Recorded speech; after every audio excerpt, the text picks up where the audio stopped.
Okay, so I decided to share this tip with you. Open your Video Panda application, allow it to load, then you can see the original albums and compressed. So I'm going to select from one of the original videos I have that I want to compress.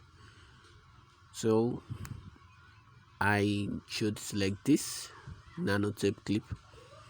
Okay,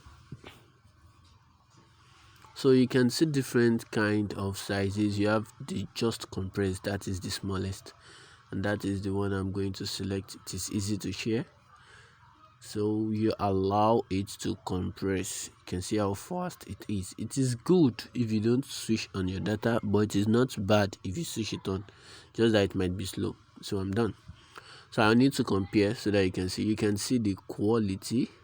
It didn't reduce that much, you can see. So okay, so you can even edit the title. That is, it will be easily for you to search for it on your device. So let me just input nanotape clip, then you press your OK. You can see the back button. If you press back, it's going back. So you can see the replace button. You can see that of the share button and that of the save. So I'm going to click on save.